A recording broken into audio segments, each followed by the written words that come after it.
Soekarno senantiasa mengatakan jas merah, jangan lupakan sejarah. Makanya kalau hari ini ibu-ibu tahu anak-anaknya gampang terombang-ambing, K-pop, ikut K-pop, ada budaya Amerika sana, ya karena nggak punya itu. Nggak punya pengetahuan-pengetahuan itu yang kemudian memberikan motivasi, memberikan satu semangat, kita ini peradaban yang besar, kita ini peradaban yang luar biasa, yang sudah teruji. Makanya momen kemerdekaan 80 tahun itu adalah momen kita berkontemplasi, Bu. Berpikir. Sama-sama kemudian belajar. Sama-sama kemudian melakukan tracing back, melakukan penelusuran ke belakang. Ayo yang sesuatu yang di belakang itu jangan diremehkan, diambil. Sejarah kita itu banyak dimanipulasi. Sejarah kita itu banyak dibelokkan. Sehingga kemudian generasi hari ini menerima pembelokan sejarah itu akhirnya tidak mengerti tentang dirinya. Tidak mengerti tentang keindonesiaannya.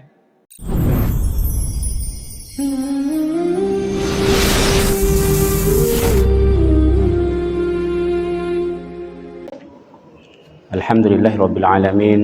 Wassalatu wassalamu ala asyrafil anbiya'i wal mursalin wa ala alihi wa sahbihi ajma'in.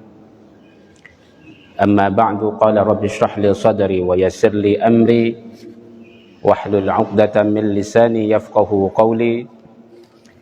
Hadirin yang dirahmati oleh Allah, pertama-tama marilah kita senantiasa memanjatkan rasa syukur kita kepada Allah yang telah memberikan berbagai macam kenikmatan, terutama kenikmatan sehat dan kenikmatan iman, sehingga kita bisa berkumpul untuk kesekian kalinya di masjid ini. Salawat dan salam tetap kita curahkan kepada junjungan kita Rasulullah sallallahu alaihi wasallam. Semoga kita senantiasa mengikuti beliau, menjadi para pengikut beliau, mencontoh semua suri tauladan beliau, dan pada akhirnya kita akan diakui beliau menjadi salah satu dari umatnya. Hadirin yang dirahmati oleh Allah, hari ini kita akan membahas episode kelanjutan daripada kemarin. Tetapi hari ini kita akan fokus kepada apa-apa yang terjadi sebelum Islam datang di Indonesia. Hadirin yang dirahmati oleh Allah, hari Minggu kemarin kita memperingati 80 tahun kemerdekaan kita. Kalau dalam teori Ibnu Khaldun, beliau mengatakan umur kita itu sudah sampai pada 2 generasi. Karena generasi pertama itu dihitung 40 tahun, sedangkan kita sudah masuk fase 80 tahun. Pertanyaan mendasar, apakah kita puas kemudian dengan pencapaian-pencapaian 80 tahun itu? Pasti semuanya kemudian akan punya jawaban masing-masing. Tetapi paling tidak, momentum peringatan hari kemerdekaan kita yang ke-80 itu setidaknya akan memberikan satu semangat baru bagi kita untuk memperbarui rasa cinta kita kepada tanah air kita. Kenapa rasa cinta, nasionalisme ini penting? Apakah kemudian dalam tradisi Islam itu diajarkan? Rasulullah SAW itu berasal dari Mekah. Rasulullah SAW itu sangat mencintai Mekah. Pertanyaannya adalah kenapa Rasulullah itu mencintai Mekah? Cinta kepada tanah air itu ada 2. Cinta karena ikatan emosi dan cinta ikatan emosi plus pengetahuan. Rasulullah SAW menggabungkan hal yang kedua. Beliau punya ikatan emosional dengan orang-orang Mekah, dengan sejarah Mekah, dengan budaya Mekah, dan beliau juga tahu pasti betapa nenek moyang beliau berasal dari Mekah. Kalau Bapak Ibu kemudian membaca satu surah, satu ayat dalam surat Al-Baqarah, dikatakan di awal juz 2, qad nara taqalluba wajhika fis sama' falanuwalliyannaka qiblatan tardaha fawalli wajhaka syatrul masjidil haram. Dulu ketika perintah sholat pertama kali, jadi perintah sholat itu diturunkan tahun ke-10 kenabian, maka kiblatnya itu bukan Masjidil Haram, tapi kiblatnya adalah Masjidil Aqsa. Hampir 16 bulan, 17 bulan Rasulullah SAW itu ngenes. Ini kenapa kemudian kok kita diperintahkan untuk sholat menghadap Masjidil Aqsa? Maka diabadikan dalam Al-Quran, qad nara taqalluba wajhika fis sama'. Sungguh kata Allah, kami senantiasa sering melihat engkau ya Muhammad memandangkan wajahmu ke langit, karena Rasulullah SAW kepingin ada perpindahan Ka'bah, ada perpindahan kiblat. Kenapa kemudian Rasulullah sangat mencintai Mekah? Pertama, Rasulullah tahu bahwa Mekah itu adalah tanah yang di dalamnya ada orang-orang besar. Dan ini nanti ada hubungannya kenapa kemudian kita harus cinta Indonesia. Kita harus tahu sejarah Indonesia sebagaimana Rasulullah tahu tentang sejarah Mekah. Maka Rasulullah itu ketika mengungkapkan perasaan cintanya kepada Mekah, bahasa yang beliau gunakan adalah ma'atyabaki min baldatin ahabbaki ilayya walaula anna qaumi akhrajuni ma salaktu ghairaki. Sungguh engkau Mekah adalah satu-satunya negara, satu-satunya tanah yang paling kucintai. Andai kata bukan karena kaumku mengusirku, maka tidak sepatutnya aku akan meninggalkan engkau. Ini perasaan cinta Rasulullah, karena Rasulullah tahu tentang sejarah nenek moyangnya. Rasulullah tahu tentang bagaimana kebesaran bapak beliau. Rasulullah punya bapak namanya Abdullah. Rasulullah tahu betapa besarnya kemudian kakek beliau Abdul Muthalib. Rasulullah tahu betapa besarnya bapaknya Abdul Muthalib namanya Hashim. Hashim kemudian punya bapak namanya Abdul Manaf. Abdul Manaf kemudian punya bapak namanya Qusay. Qusay kemudian punya bapak namanya Kilab. Kilab kemudian punya bapak namanya Murrah. Murrah punya bapak namanya Ka'ab. Ka'ab punya bapak namanya Ghalib. Ghalib punya bapak namanya Fikhr. Fikhr kemudian punya bapak namanya Malik. Malik punya bapak namanya Nadir. Nadir punya bapak namanya Kinanah. Kinanah punya bapak namanya Khuzaimah. Khuzaimah punya bapak namanya Mudrika. Mudrika punya bapak namanya Ilyas. Ilyas punya bapak namanya Mudar bin Nizar. Nizar punya bapak namanya Ma'ad bin Adnan bin Udad bin Muqawwam. Kemudian punya bapak namanya Nahur, Tayrab, Ya'rub, Yashjub, Nabat, Ismail wa Ibrahim. Tahu bahwa di situ ada orang-orang itu. Ada generasi yang luar biasa sampai Nabi Ibrahim. Bahkan kemudian kalau dilanjutkan, Ibrahim punya bapak namanya Tarikh. Tarikh punya bapak namanya Nahur. Nahur punya bapak namanya Saruh. Saruh punya bapak namanya Ra'ung. Ra'ung punya bapak namanya Faligh. Faligh punya bapak namanya Aibar. Aibar punya bapak namanya Shaligh. Shaligh punya bapak namanya Arfakhshad. Arfakhshad punya bapak namanya Sam. Sam punya bapak namanya Nuh. Nuh punya bapak namanya Malak. Lamak. Lamak punya bapak namanya Matusyalah. Matusyalah punya bapak namanya Akhnuh.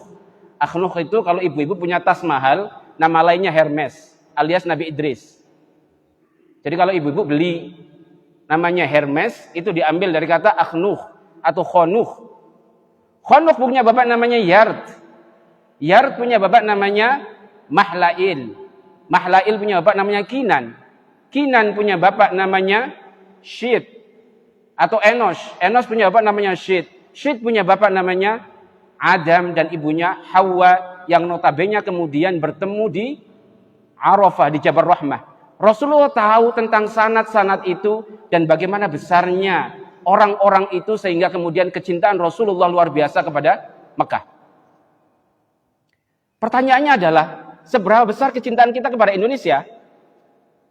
Kalau kemudian kita di Indonesia dalam konteks sejarah. Jangan dikira ibu bapak, ketika kemudian orang-orang hari ini ada hashtag kabur aja dari Indonesia, itu artinya mereka tidak tahu tentang dirinya. Ada satu istilah Arab yang kemudian banyak orang lain menganggapnya sebagai sebuah hadis, padahal ini bukan sebuah hadis. Man arafa nafsa faqad arafa rabbah. barang siapa yang tahu tentang kediriannya, itu maknanya adalah tahu tentang budayanya, tahu tentang sejarahnya, maka akan mengantarkan dia pada pengetahuan tentang Tuhannya. Kalau jenengan mau tahu tentang bagaimana besarnya Indonesia, jangan lihat bagaimana orang-orang dari dalam menilainya, tapi bagaimana orang-orang lain, orang-orang di luar Indonesia itu kemudian menilai Indonesia. Pada abad pertama, ada seorang atau ada satu dinasti, namanya dinasti Han. Rajanya namanya Raja Wang Ming. Itu kemudian mencatat bahwa di Nusantara itu sudah ada peradaban yang besar. Bahkan mereka menyebut orang-orang Nusantara dengan istilah Huathe. Pada abad-abad selanjutnya, pada abad ke-6, ke-7, ada kronik dari dinasti Tang.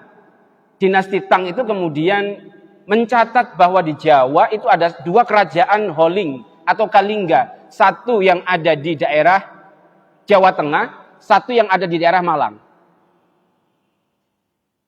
Diceritakan di situ bahwa catatan daripada dinasti Tang itu menceritakan di Jawa itu ada satu kerajaan Kalingga di mana dia punya seorang raja yang namanya Ratu Sima, itu sangat adil sekali. Ini abad ke-7. Ini satu zaman dengan Nabi Muhammad SAW. Satu zaman dengan Khulafaur Rasyidin, ada satu ratu namanya Sima yang sudah kemudian menerapkan hukum-hukum yang luar biasa. Diceritakan di kerajaan Kalingga yang hari ini di Jawa Tengah, itu ada satu peraturan. Peraturannya adalah siapapun yang mengambil hak milik orang lain atau yang merubah posisi hak milik orang lain, maka dia akan dipotong kakinya atau tangannya. Maka suatu hari Ratu Sima ingin mengetes para rakyatnya, apakah rakyatnya ini punya mental atau punya akhlak yang baik. Maka dia taruh segenggam emas di tengah jalan. Sampai berjalan waktu 2 tahun, tidak ada satupun orang yang mengambil emas itu, bahkan kemudian menggesernya atau kemudian memindahkan posisinya. Selama 2 tahun. Tapi tiba-tiba ada seorang putra mahkota. Putra mahkota ini kemudian datang iseng saja, memindahkan letak daripada emas ini. Apa yang terjadi? Ratu Sima kemudian dikasih laporan bahwa putra mahkotanya itu kemudian menggeser, merubah letak koin emas ini. Maka dengan bijaksana dan adilnya Ratu Sima kemudian memerintahkan para pengawalnya untuk mengamputasi kaki anaknya. Ini abad ke-7. Bahkan pada abad ke-10, ibu bapak, jangan kira orang-orang kalau ke Papua hari ini itu merupakan peradaban yang baru. Tidak. Orang-orang itu mencatat, misalkan ada seorang Arab namanya Ibnu Lakis. Pada abad ke-10 mengatakan orang-orang Wak-Wak. Wak-Wak itu nama lain daripada Irian Jaya. Orang-orang Wak-Wak itu pada abad ke-10 itu ditandai bahwa mereka adalah para pelaut-pelaut yang luar biasa. Kekuatannya luar biasa. Sampai ada satu buku yang mengatakan pada abad ke-10 orang-orang Jawa, orang-orang Nusantara ini sudah mampu untuk melakukan perjalanan ke Madagaskar. Makanya kalau selama ini kita menganggap bahwa bangsa kita itu bangsa yang kurang peradaban, bangsa yang kemudian tidak punya teknologi, itu salah besar. Bahkan ada seorang Cina namanya Fa Hasien pada abad ke-3 dan abad ke-5 itu kemudian mencatat di Jawa orang itu sudah bisa membuat satu perahu yang namanya jung. Jung itu perahu besar, ukurannya panjangnya itu adalah 65 meter panjangnya, tingginya itu berkisar antara 7 sampai 10 meter. Jadi bayangkan, abad ke-5 orang Nusantara sebelum Islam datang, di Arab belum ada apa-apa. Rasulullah SAW lahir tahun 571. Artinya masa fatrah. Masa fatrah itu adalah masa kekosongan wahyu. Masa tidak ada nabi yang diutus. Karena semenjak Nabi Isa itu kemudian diangkat oleh Allah tahun 33 Masehi sampai dengan kemudian Rasulullah SAW dilahirkan tahun 571, itu tidak ada nabi. Bangsa kita itu sudah mampu memproduksi jung yang ukurannya luar biasa. 65 meter panjangnya, kemudian tingginya 7 sampai 10 meter. Itu kemudian dari mana? Maka banyak sekali catatan-catatan yang menceritakan betapa besarnya bangsa ini sebelum Islam masuk. Bahkan di tempat kita ini, abad ke-7 ada kerajaan yang namanya Kerajaan Kanjuruan. Yang hari ini diabadikan menjadi Stadion Kanjuruan. Itu ditulis oleh orang-orang Cina. Raja terbesarnya itu adalah Raja Gajayanya. Yang hari ini menjadi nama stadion. Kita kalau lewat cuma, ini stadion. Padahal itu adalah raja terbesar daripada peradaban Kanjuruan. Prasastinya, itu ada namanya Prasasti Dinoyo. Angkanya itu sekitar 760 Masehi. Bayangkan 760 Masehi di Malang ada satu peradaban namanya peradaban Kanjuruan. Makanya kalau kita kemudian tahu tentang sejarah, apa-apa yang kita lihat itu seakan-akan hidup, memberikan informasi. Kalau kita lewat Stadion Gajayanya, kalau nggak punya pengetahuannya dianggap sebagai stadion aja. Tapi kemudian kalau kita tahu, oh Gajayana ini adalah nama seorang raja besar di Kanjuruan yang kemudian memberikan keadilan kepada rakyatnya, sehingga Malang ini menjadi pusat peradaban. Tidak akan pernah ada Majapahit tanpa ada Malang. Karena kemudian asal usul Majapahit itu harus kembali kepada kerajaan Singosari. Hadirin yang dirahmati Allah. Dalam konteks yang lain, hal yang menarik adalah pertanyaannya, sebelum Islam masuk ke Indonesia, agama-agama apa yang kemudian ada di sini? Selama ini kita diakali oleh Belanda bahwa kita dianggap bodoh. Agama kita itu cuma agama animisme, dinamisme. Kalau kita baca sejarah, maka revisi sejarah itu seharusnya harus ada. Selama ini kita dianggap bahwa kita itu, nenek moyang kita itu menyembah pohon-pohon. Padahal agama asli orang Nusantara bukan itu. Agama asli Nusantara sebelum datangnya Islam, bahkan sebelum datangnya Hindu dan Buddha, disebut sebagai agama Kapitayan. Apa itu agama Kapitayan? Agama Kapitayan itu adalah satu agama yang kemudian punya Tuhan namanya Sang Hyang Toyo.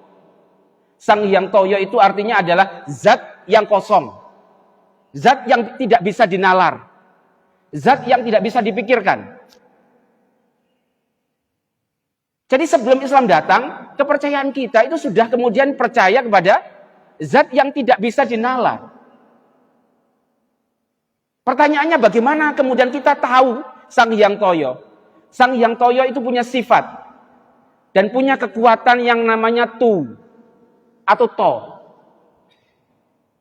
Kekuatannya tu atau to. Tu yang bagus disebut sebagai, atau tu yang positif disebut sebagai Tuhan. Nah, sekarang ngerti bahasa Tuhan. Itu tu yang positif. Jadi agama Kapitayan itu senantiasa punya satu kepercayaan bahwa Sang Hyang Toyo itu punya satu kekuatan dan sifat namanya tu. Tu yang positif, tu yang bagus namanya Tuhan. Tu yang negatif namanya hantu.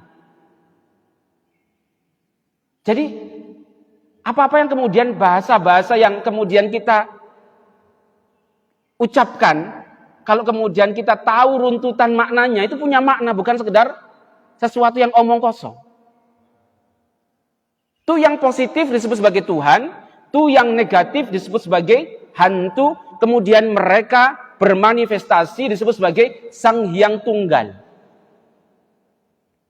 Makanya bagi orang-orang awam yang tidak punya pengetahuan yang dalam tentang agama Kapitayan, mereka percaya bahwa segala sesuatu yang tu itu punya kekuatan. Batu. Itu mereka kemudian mendekat ke batu karena mereka percaya dalam batu ini ada sifat dan ada kekuatan Tuhan.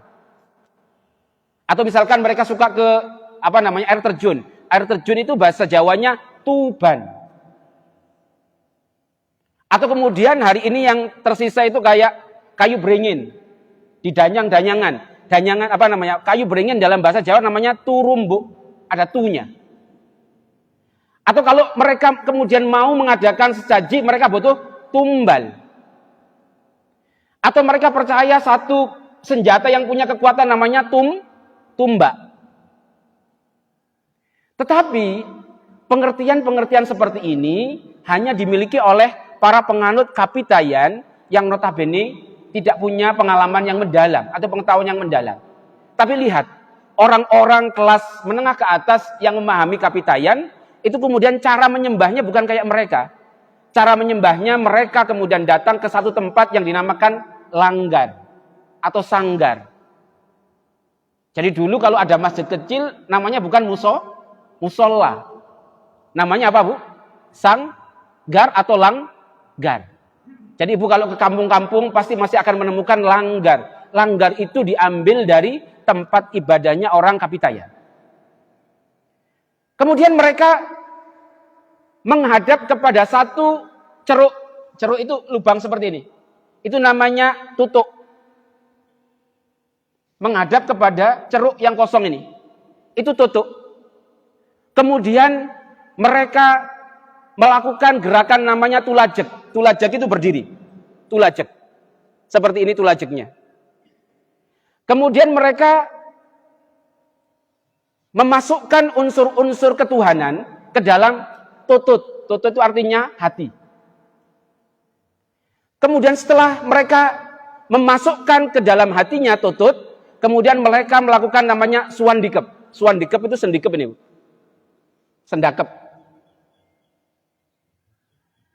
Kemudian habis itu, setelah Tuhan, Sang Hyang Toyo itu sudah ada di tutut, sudah ada di hatinya, yang mereka lakukan adalah, mereka melakukan gerakan namanya tungkul. Tungkul itu gerakan melihat ke bawah. Kayak orang ruku. Itu dilakukan lama sekali. Habis mereka melakukan namanya tungkul, yang dilakukan itu melakukan namanya tondem.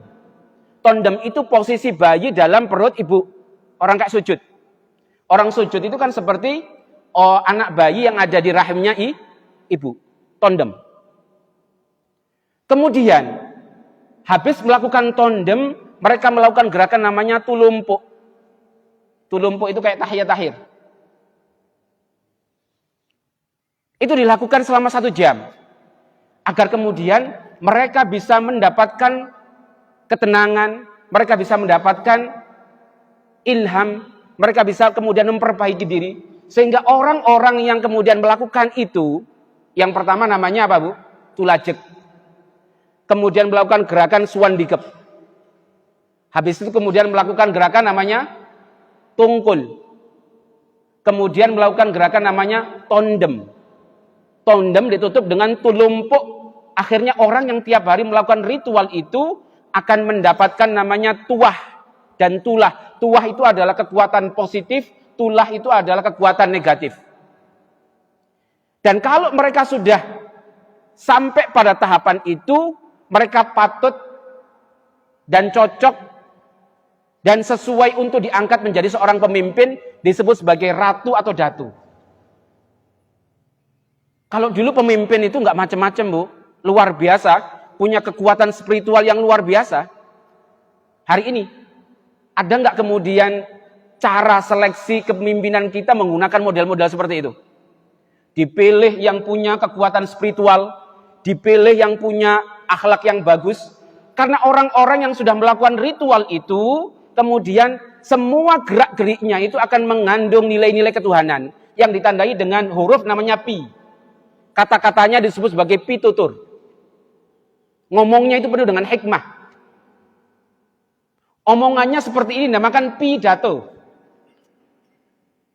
Cara menghukumnya itu tidak sembarangan, namanya pidana. Jadi pidana, pidato, pitutur. Akhirnya kemudian kalau ratu dan datu itu kemudian dipilih, ya sesuai. Tapi hari ini kan kita dalam konteks politik, sistem politik kita terlalu ikut faham liberalisme Amerika. Yang notabene Amerika nggak punya peradaban itu.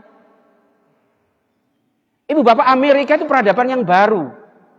Yang ditemukan pada abad 16. Sedangkan kita pada abad 16 itu sudah punya konsep kenegaraan namanya Demak, Pajang, Mataram. Amerika belum ada apa-apa.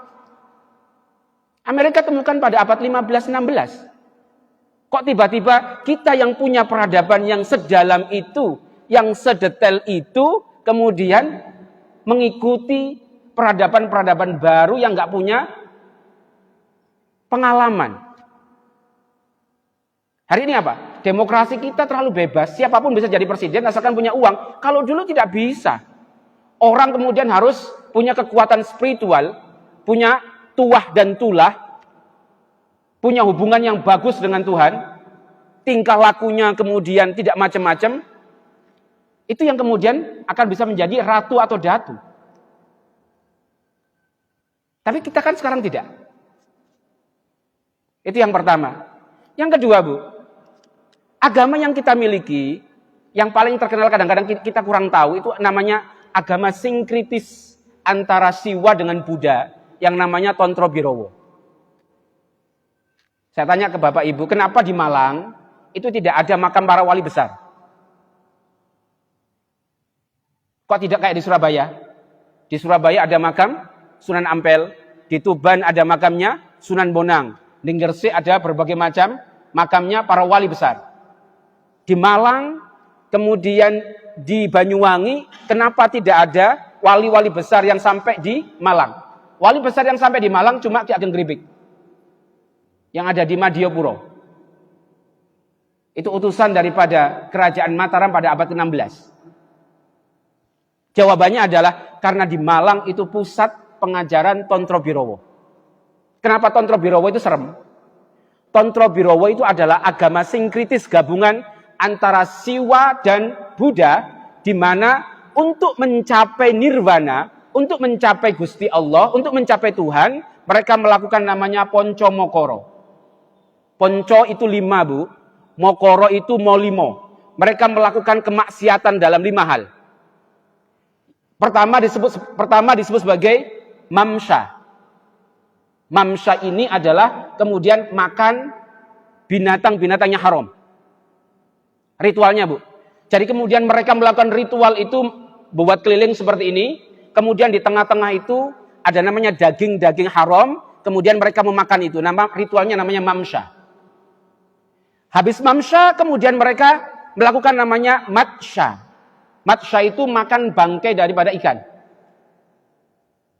Habis itu, setelah itu mereka kemudian melakukan madya. Madya itu minum-minuman yang haram, khamr. Kemudian habis itu, setelah mereka sudah minum, makan, dan melakukan hal yang tidak baik, mereka melakukan namanya maituna.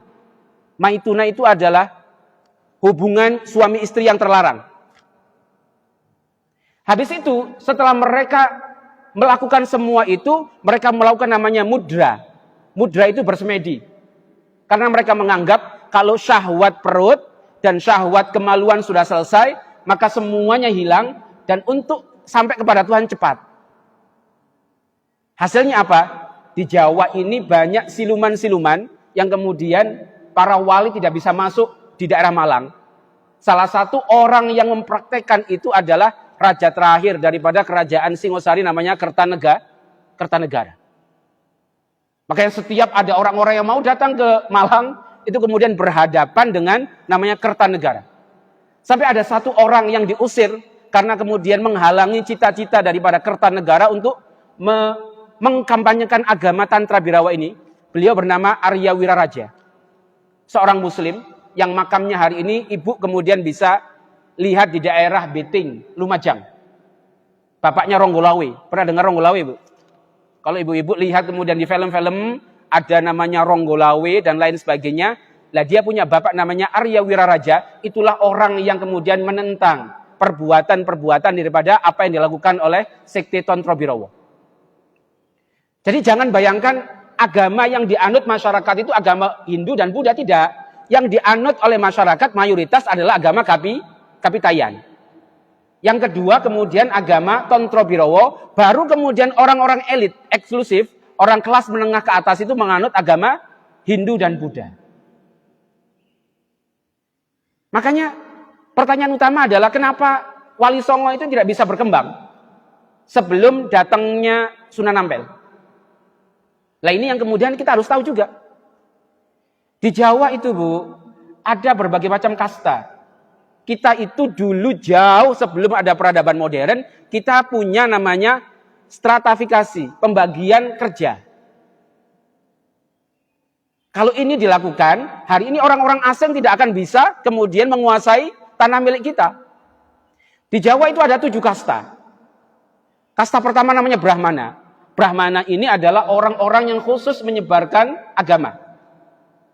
Aturan mainnya ada, Bu. Kalau sudah kasta Brahmana, dia nggak boleh ngapa-ngapain, ya sudah urusan agama aja. Yang kedua namanya kasta kesatria. Kesatria ini untuk urusan administrasi politik. Kalau sudah jadi kasta kesatria nggak boleh ngapa-ngapain. Itu aja, fokus.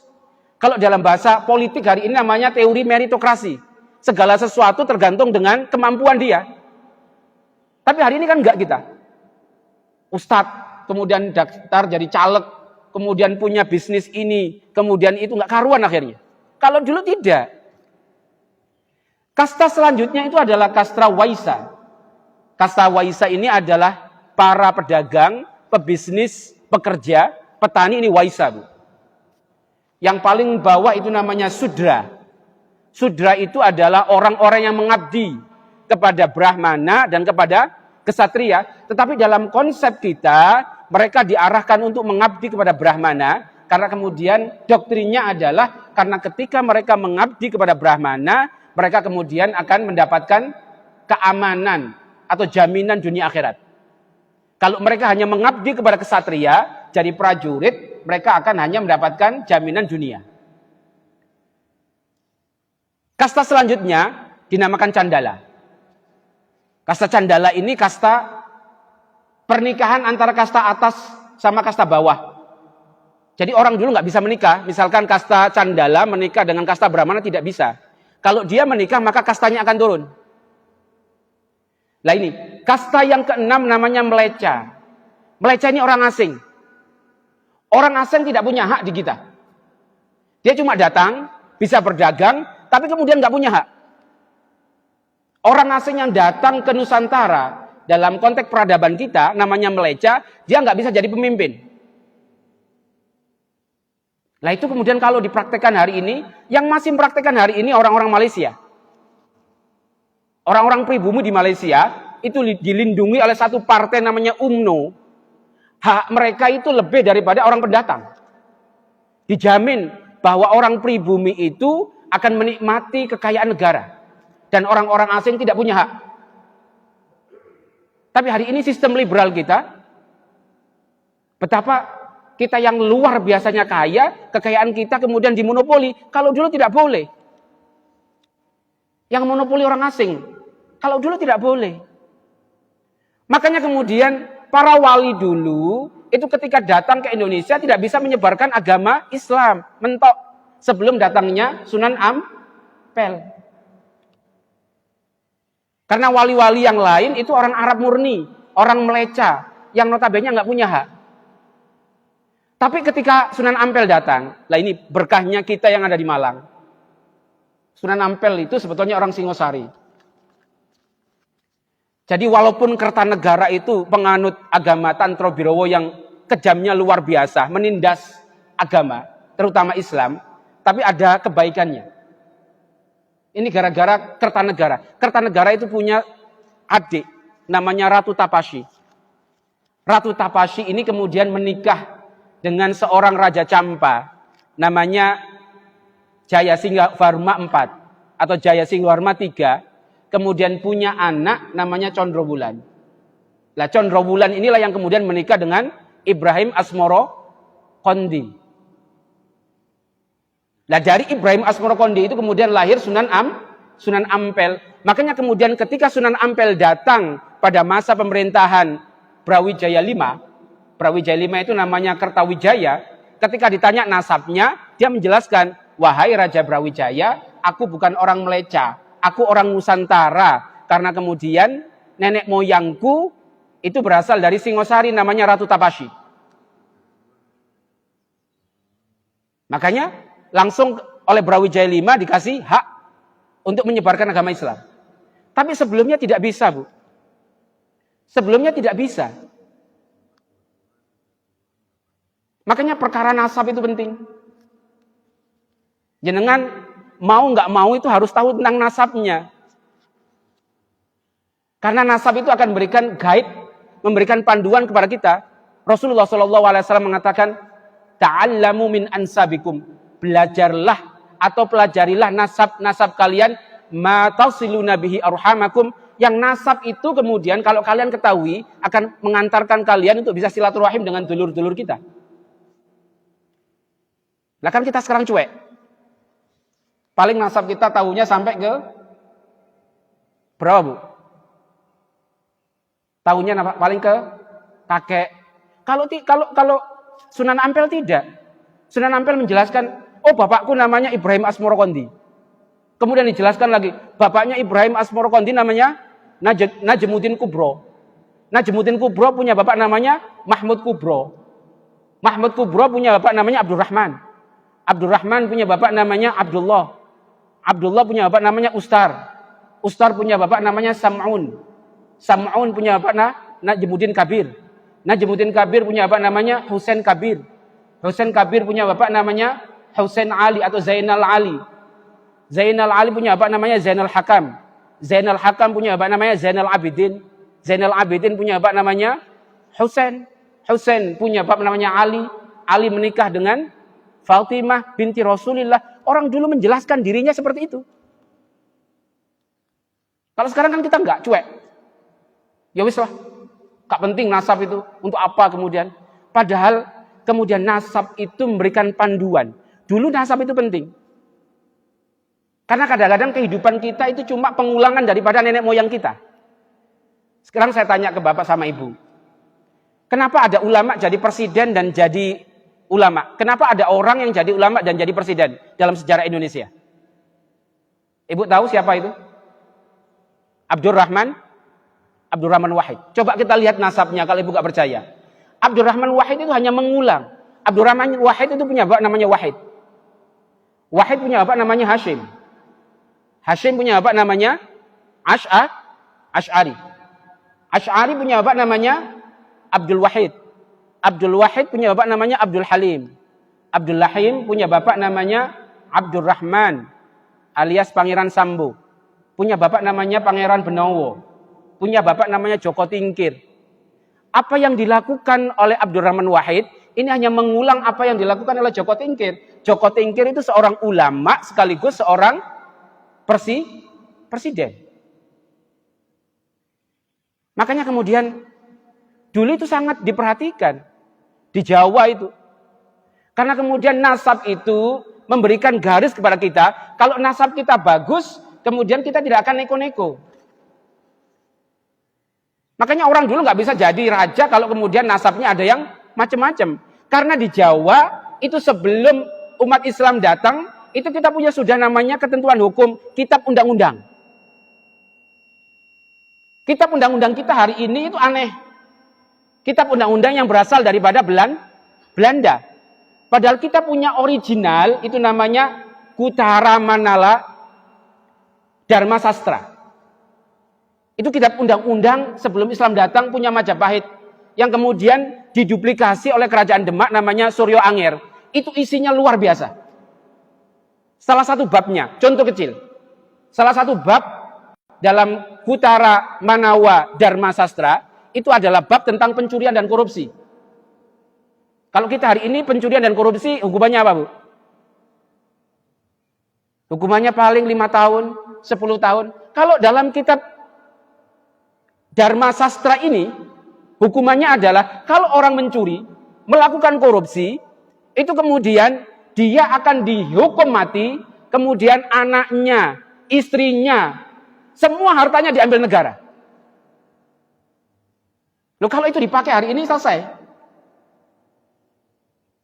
Tapi kita pakai hukum Belanda.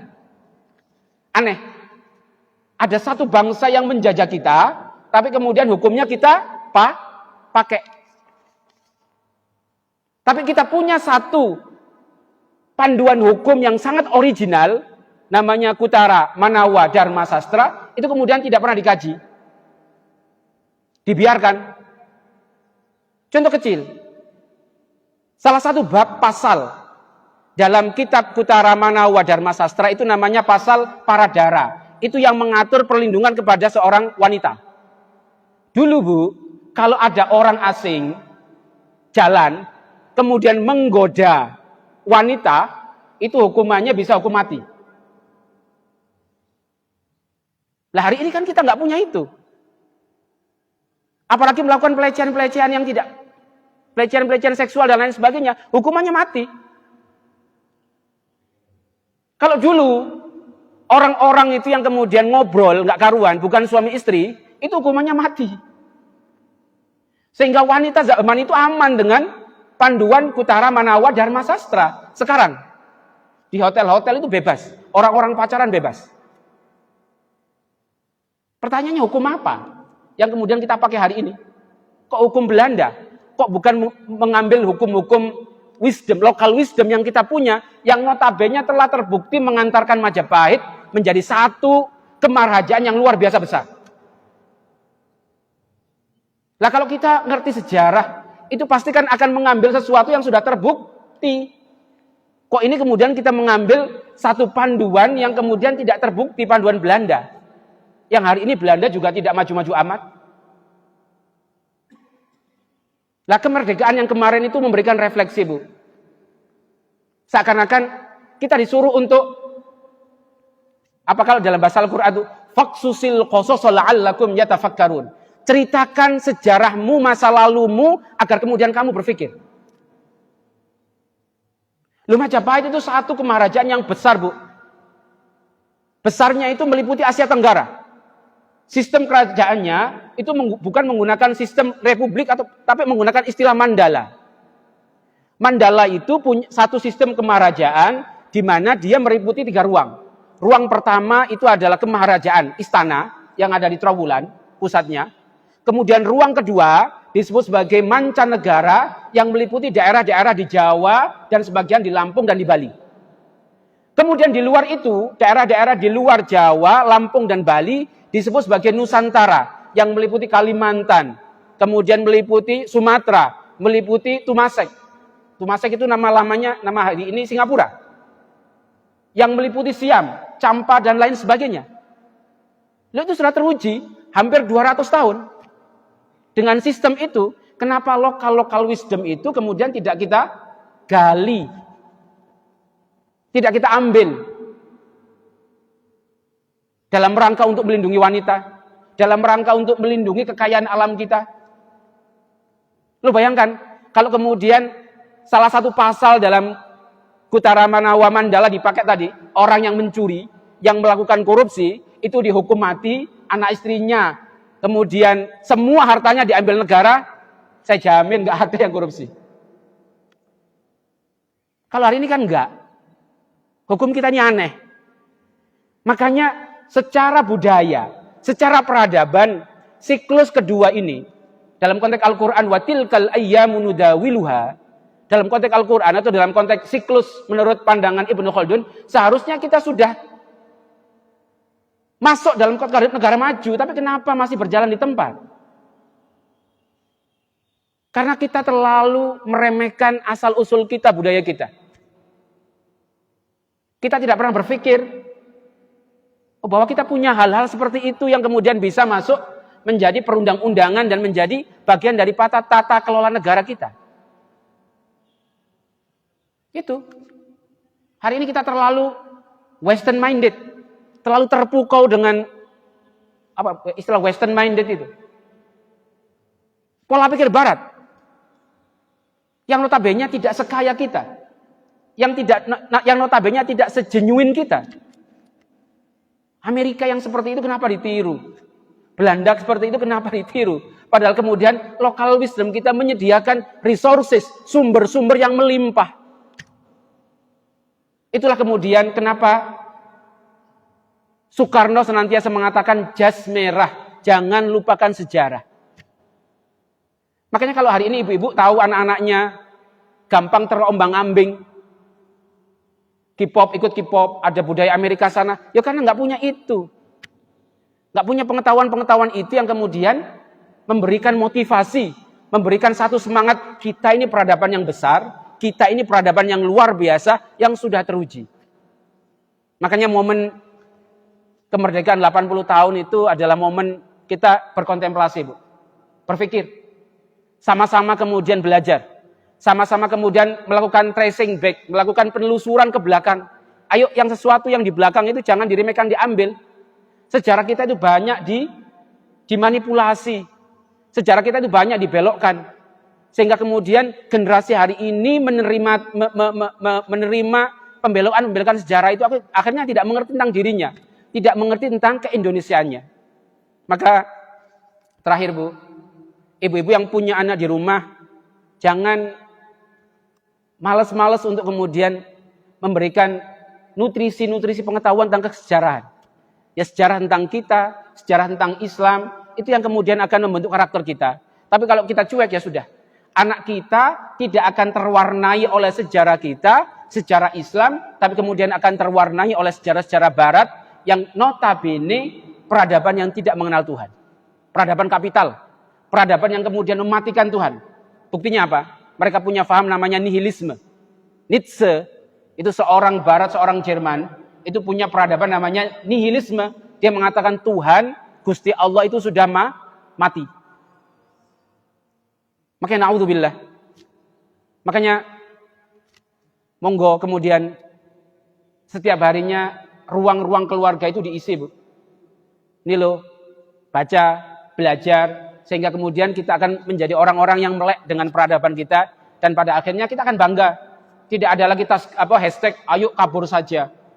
Itu orang-orang yang ngerti sejarah. Ayo kabur saja. Dikira kemudian ketika dia sudah ada di luar itu enak. Tidak. Seenak-enaknya di luar masih enak di tanah air. Sebagaimana yang dikatakan Rasulullah tadi. Ma'at ya bagi min baldatin ahabbaki ilayya. Walaula anna qaumi akhrajuni ma salaktu ghairaki. Nabi mengatakan alangkah indahnya, alangkah luar biasanya negaraku ini. Kampungku ini Mekah. Andai kata, kalau kaumku tidak mengusirku dari Mekah, maka tidak akan mungkin kemudian aku meninggalkannya. Itu aja yang dapat kami sampaikan. Ada pertanyaan atau apa, Bu? Silahkan. Kalau tidak, kemudian kita tutup.